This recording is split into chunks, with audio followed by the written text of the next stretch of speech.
नमस्कार, आप देख रहे हैं जी10 न्यूज और मैं हूं आपके साथ मुस्कान। देश में इस वक्त चुनावी रण बिछ चुका है।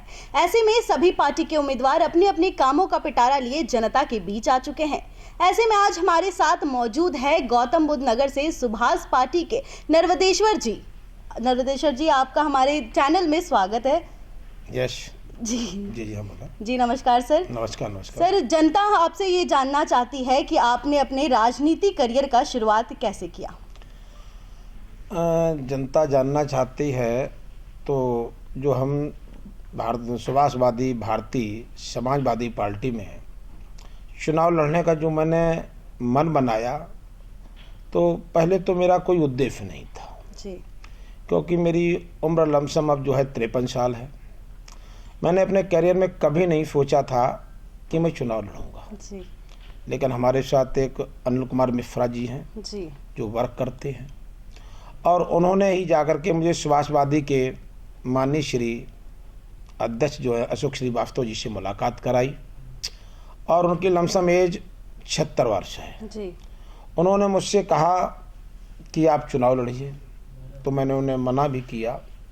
फिर उन्होंने कहा नहीं, आप चुनाव लड़िए जी। तो मैं चुनाव के लिए तैयार हुआ जी।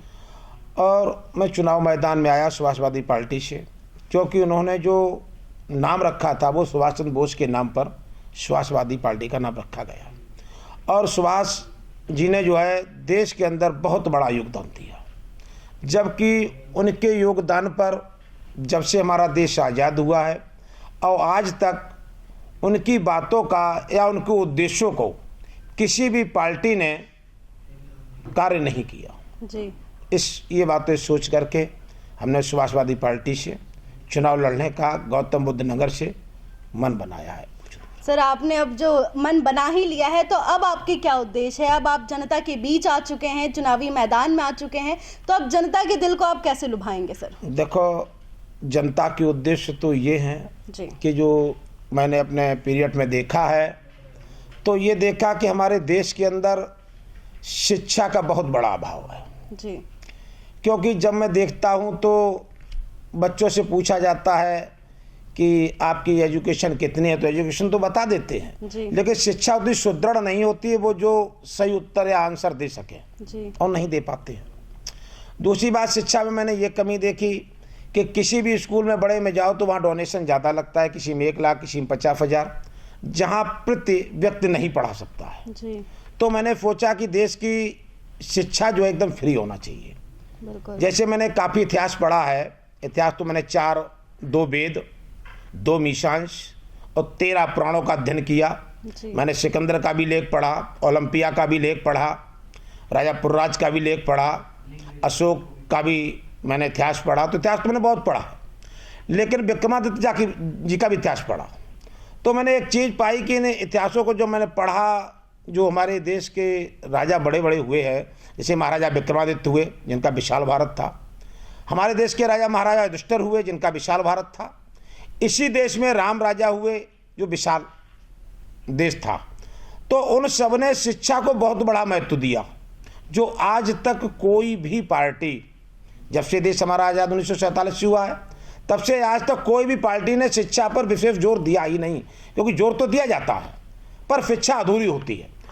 और जैसे अभी बताया गया था कि सारी भाषाओं की जननी संस्कृत है, जी। ऐसे ही सारी परिस्थितियों की जननी जो है वो शिक्षा है। जैसे भी मैंने कुछ दिन पहले पढ़ा था कि 2023 में ग्लोबल हंगर इंडेक्स के अनुसार बता रहा है कि भूखे रहने वालों में भारत का जो है विश्व में 111वां स्थान है, जिसमें 28.7 के अनुसार से व्यक्ति भूखे रहते हैं जी। जिसमें लिखा था कि बेरोजगारी समस्या है, कुपोषण समस्या है, बेरोजगारी, कुपोषण, और उसके बाद भुखमरी, भ्रष्टाचार, क्षेत्रवाद, जातिवाद, असमानता, अशिक्षा, नशीले पदार्थों का दुरुपयोग, ये जो इतने भी हमने प्रकार गिनाए हैं, उन सबकी जननी है शिक्षा। क्योंकि हमारे देश में व्यक्ति शिक्षित अच्छा हो, शिक्षा फ्री हो और शिक्षा सुदृढ़ हो, या हमारे देश का जो भी व्यक्ति बनता है, देश का नायक बनता है, तो उसे इतनी तो अपने इतिहास से शिक्षा लेनी चाहिए कि हमारे देश में जो शिक्षा का प्रभाव रहा। आज से पहले मैं एक बार मैं बैठा था, लोगों ने कहा शून्य का विकास कब हुआ, जबकि दिया गया कि आर्यभट्ट ने किया, लेकिन नहीं, शून्य का विकास जो सबसे पहले ब्रह्मा जी ने किया है, जिसका कई जगह लेख भी मिलेगा।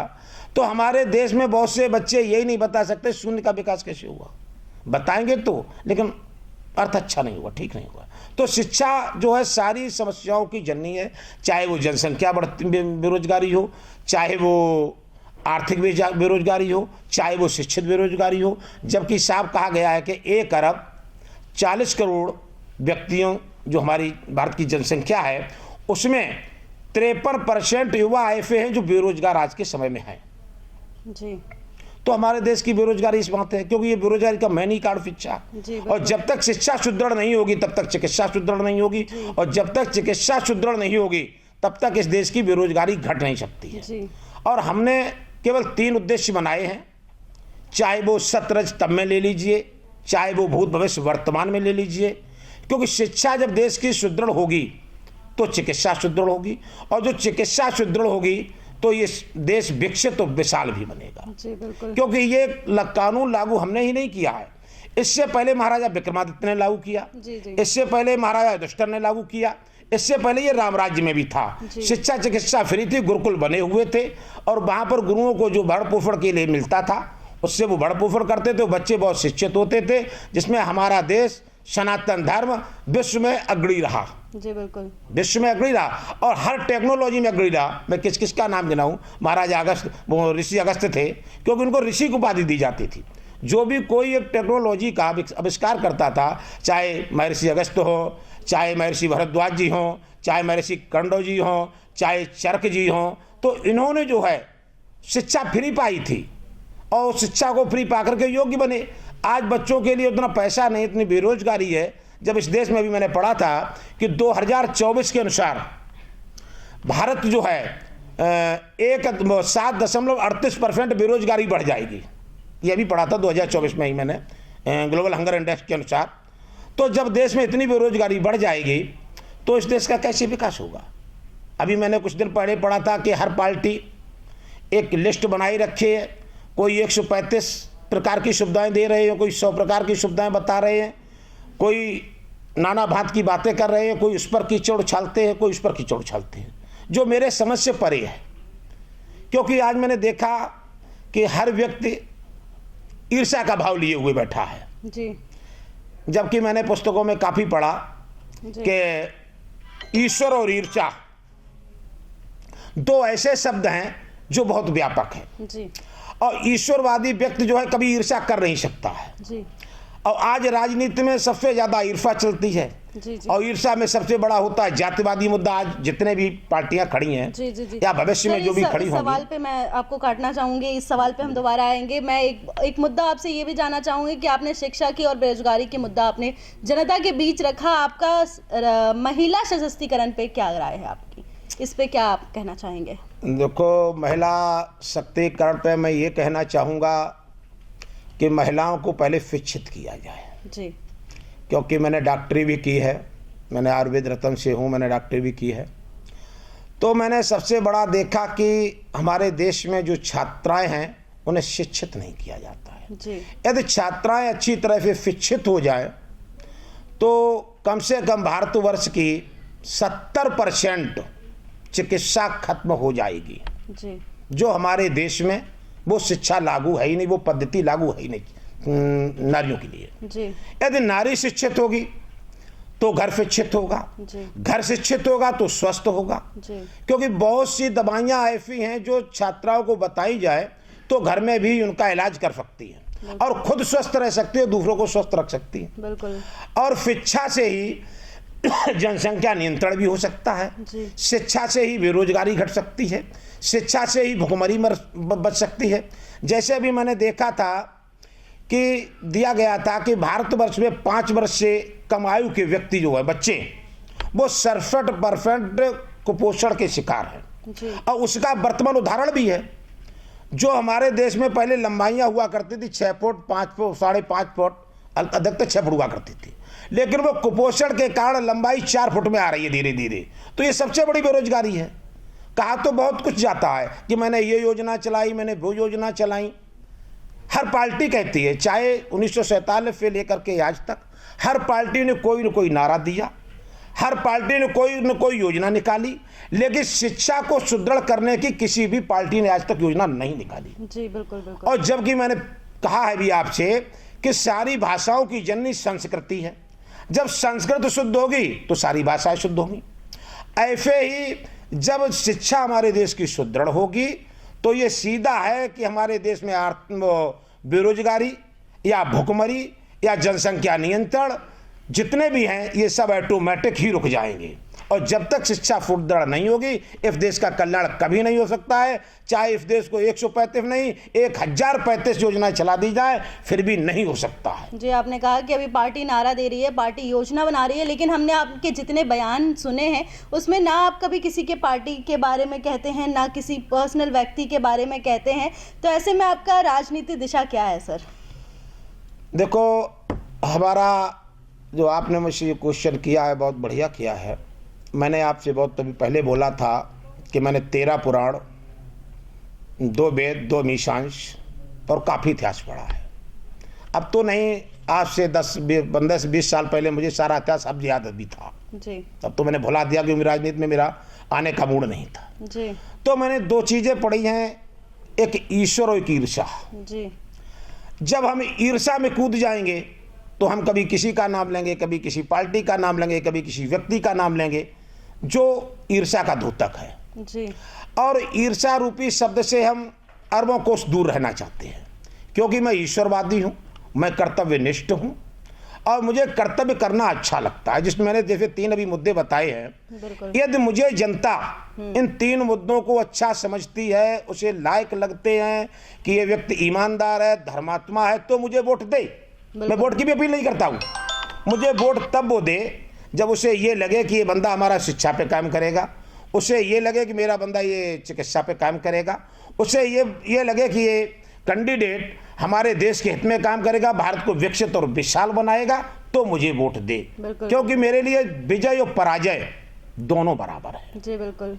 क्योंकि मैंने इतिहास पढ़ा है। जब मैंने आपको बताया कि मैंने बहुत कुछ पढ़ा है तो मैं ईर्ष्या से बहुत दूर हूँ और मुझे ईश्वर भक्ति सबसे अच्छी लगती है।